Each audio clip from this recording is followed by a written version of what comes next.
Hi friends, క్లాత్ని 4 foldings వేసుకుని అడ్డంగా 8 ఇంచెస్, నిలువుగా 13 ఇంచెస్, తర్వాత కింద వైపున అడ్డంగా 4 ఇంచెస్కి మార్కింగ్ చేసుకుని దాన్ని క్రాస్గా లైన్ గీసుకోవాలి.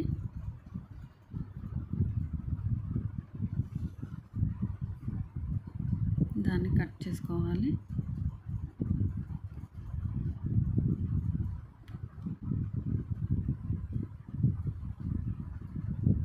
కట్ చేసుకున్న తర్వాత నార్మల్ హ్యాండ్ని మనం తయారు చేసుకోవాలి. మెయిన్ క్లాత్ మళ్ళీ లైనింగ్ క్లాత్ని వేసుకుని నార్మల్ హ్యాండ్ని తయారు చేసుకోవాలి. మనం అది ఏ విధంగా స్టిచ్ చేసుకోవాలని అంటే, మనము మెయిన్ క్లాత్ మీద లైనింగ్ క్లాత్ని వేసి మనము చివరన స్టిచ్ చేసి దాన్ని తిరగేసుకోవాలి. తిరగేసుకున్న తర్వాత మళ్ళీ చుట్టూరు ఒక స్టిచ్ వేసుకోవాలి. మనం స్టిచ్ వేసుకున్న తర్వాత నార్మల్ హ్యాండ్ని మనం ఏ విధంగా అయితే మనం తయారు చేసుకుంటామో బ్లౌజెస్ అన్నిటికీ ఆ విధంగానే మనము హ్యాండ్ని అనేది తయారు చేసుకుంటున్నాము. ఇప్పుడు ఇందాక కట్ చేసుకొని పెట్టుకున్నాం కదా పింక్ కలర్, దాన్ని స్టిచ్చింగ్ చేసుకుంటాం. మనం ఏ విధంగా అనేది నేను చెప్తాను. ఫస్ట్ అయితే దీన్ని మనము ఈ విధంగా మనం స్టిచ్చింగ్ నేను వీడియోలో చూపిస్తున్నట్టు స్టిచ్ చేసుకుంటున్నాము. ఇప్పుడు ఇందాక కట్ చేసుకున్న దాన్ని ఎటువైపు అయితే వెడల్పు ఎక్కువగా ఉందో దాన్ని డబుల్ ఫోల్డింగ్ వేసుకుంటాము.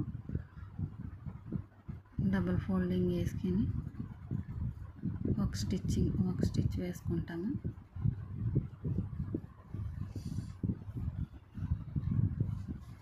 ఇప్పుడు కార్నర్లో కొంచెం కొస ఎక్కువగా ఉన్నదాన్ని కట్ చేసుకుంటాము.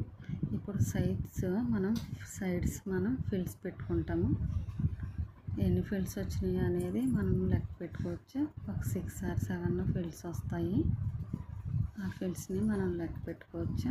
ఇటు సైడ్ అటు సైడ్ సేమ్ ఈక్వల్గా ఉండేలాగా ఫిల్స్ పెట్టుకోవాలి. ఆ ఫిల్స్ పెట్టుకున్న తర్వాత మిడిల్లో మనం మార్కింగ్ చేసుకోవాలి. ఇందాక 4 ఇంచెస్ దగ్గర మనము పెట్టుకున్నాం కదా, అక్కడ మిడిల్లో మనం మార్కింగ్ చేసుకుని అటువైపు ఇటువైపు హ్యాండ్కి 5 ఇంచెస్ ఉండేలాగా చూసుకుని మార్కింగ్ దగ్గర 5 ఇంచెస్ దగ్గర నుంచి మనం కట్ పెట్టుకున్న 5 ఇంచెస్ దగ్గర నుంచి మనము స్టిచ్చింగ్ చేసుకోవడం అనేది వీడియోలో చూపించిన విధంగా స్టిచ్చింగ్ చేసుకోవడం అనేది జరుగుతుంది.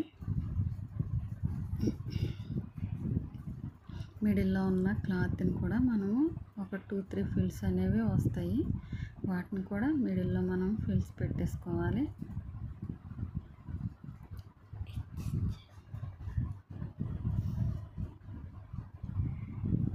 చూడండి, ఎక్స్ట్రా ఉన్న వేస్ట్ క్లాత్ని మనము కట్ చేసుకుని నీట్గా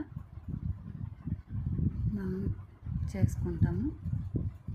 చూసారా హ్యాండ్ ఎలా ఉందో? కింద మనము పూసలు అనేవి కుట్టుకుంటాము వేలాడడానికి కొంచెం వీలుగా. చూడండి హ్యాండ్ ఎంత బాగుందో. నా ఛానల్ కానీ మీకు నచ్చినట్లయితే లైక్ చేయండి, షేర్ చేయండి, సబ్స్క్రైబ్ చేయండి. Thank you friends.